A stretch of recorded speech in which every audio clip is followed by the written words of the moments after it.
What's up? Callie here, coming to you live from the shed. Today, we're going to talk about how to start mountain biking.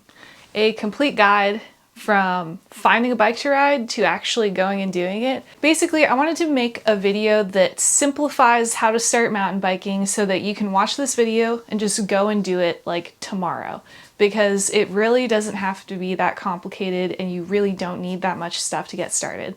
So first off, I'm going to go through the most common misconceptions about mountain biking. Number one, they think they're going to get hurt, and number two, they think they're going to look dumb for starting out something new. Well, here's the deal. Mountain biking can be an extreme sport, but also it can be very, very not extreme. It's just riding a bike down a dirt path. If you can ride a bike on cement, then riding a bike on a dirt path is the same thing. The only difference is the type of trails that you choose. You can choose a green trail that is an easy trail, or you can choose a double black diamond trail that has giant jumps or technical features that are actually hard. So if you want to push yourself, then you might be more likely to get hurt. But if you just want to go cruise in the forest, it's not dangerous at all. Secondly, looking dumb, you might look dumb. With the kind of mountain biking I like to do where I push myself, I look dumb plenty of times. But that's okay because I like to do things that are hard for me. However, if you don't want to push yourself, that's totally okay. Just go ride an easy trail and more than likely you're not going to look dumb. And if you do, it doesn't matter anyway. No one's going to remember that. Another common misconception is that mountain biking is really expensive, and it definitely can be. I have spent an ungodly amount of money on mountain biking and all of the things in general, knee pads, helmet, multi-tool, an entire shop full of tools. However, it does not have to be like that. You can go find a free bike, any type of bike, and a helmet, and you can go ride trails. You don't need anything. If you want extra help, then more expensive bikes are going to help you out. Better tires are going to give you better traction. Nicer suspension is going to help you stay more stable on the bike. But all of those things are not necessary. One thing that I wish I would have done when I started mountain biking was that I spent about a year saving up my paycheck to buy a nice bike. I think my first bike was around like $3,000 at the time, and I had no mountain bike experience. So during that year, what I could have done was gotten a free or crappy bike and learned how to ride trail and learn how to bunny hop and all of the more basic parts of biking. But I waited to buy a nice bike. I wish I would have just started because that would have given me a 1-year head start on where I am right now. One of the last common things that people say why they don't want to start mountain biking is they don't know anybody that does it.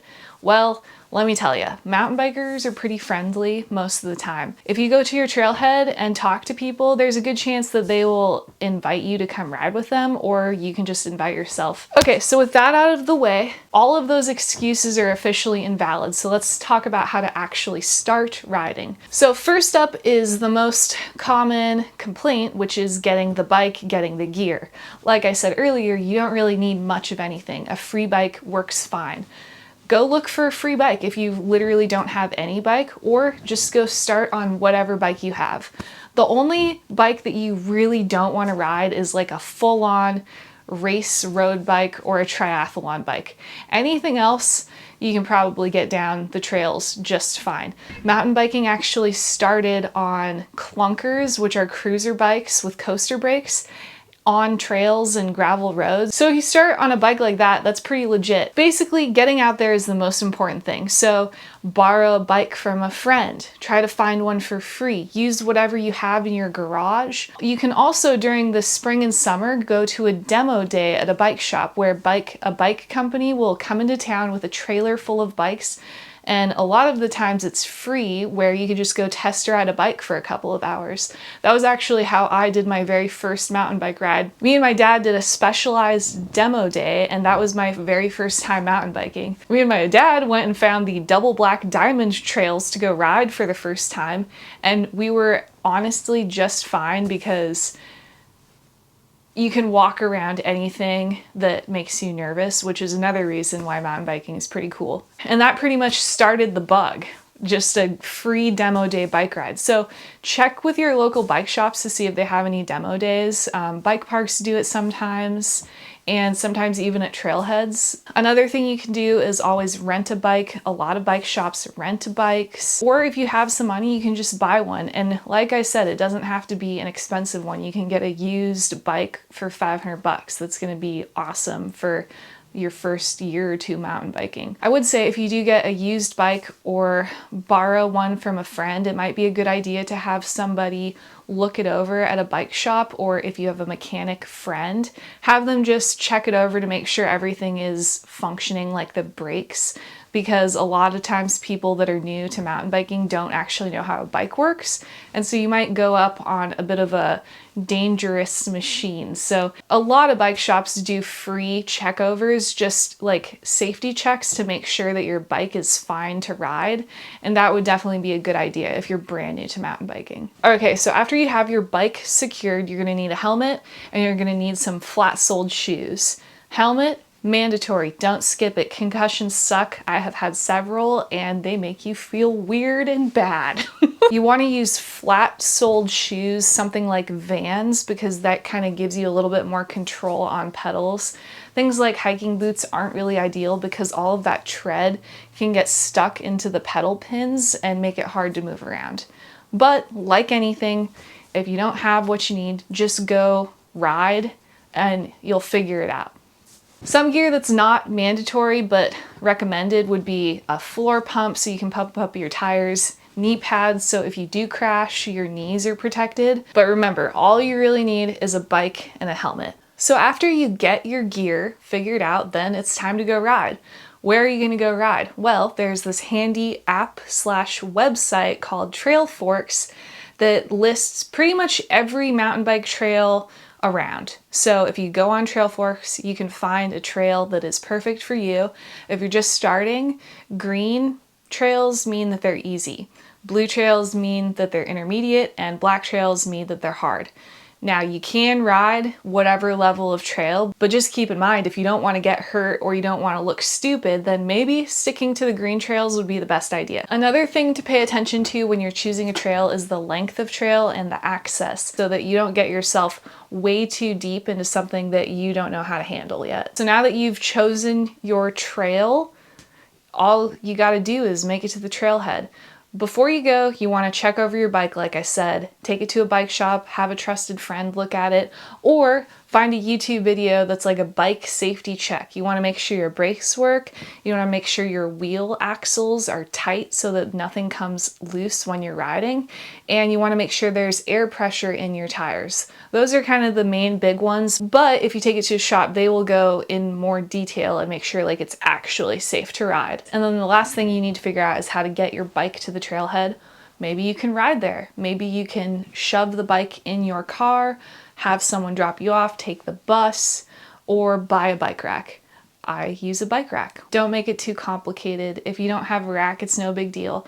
When I started biking, I didn't have a rack, and I don't think I had one for like the first entire year that I was riding. So I would just stick the bike in the back of my Jeep, and it wasn't perfect, and it was kind of a pain in the butt to do, but I was able to bike. So let's say you're ready to go. You've checked your bike over, you have everything that you need.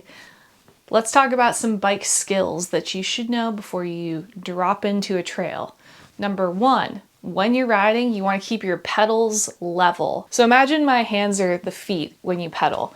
What you want to do is keep your pedals flat like this, because that gives you the most control on the bike. What you don't want to do is have your feet like this or like this, because what that does is that it makes it really easy to catch sticks and rocks on your lower foot, and you're going to be more likely to crash. So keep your pedals level with the ground. The next thing you want to do is remember to use one finger braking, one finger on both brakes. And you don't want to only use your rear brake. That tail is totally false. You want to use both brakes evenly, front and back. So with your pedals flat and one finger on each brake, you want to look where you want to go. You want to look ahead down the trail.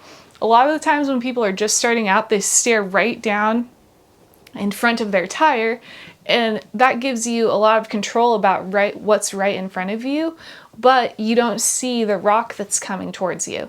So you want to look up, and as you get better, you're going to get more comfortable looking further and further down the trail. And one more tip is that you want to shift while you're pedaling. A lot of the times people shift and don't pedal, and then that's how your chain falls off.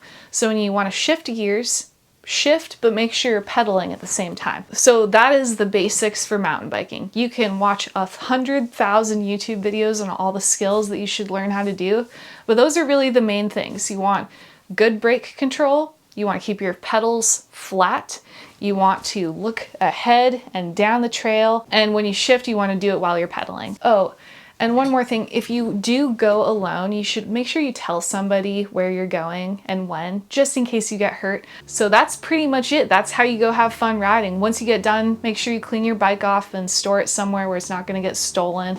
Store it somewhere where it doesn't get wet. And then the obsession begins. Go on YouTube, watch riding videos, look at trails that you want to go ride, talk to friends, get involved with Facebook groups, meet people.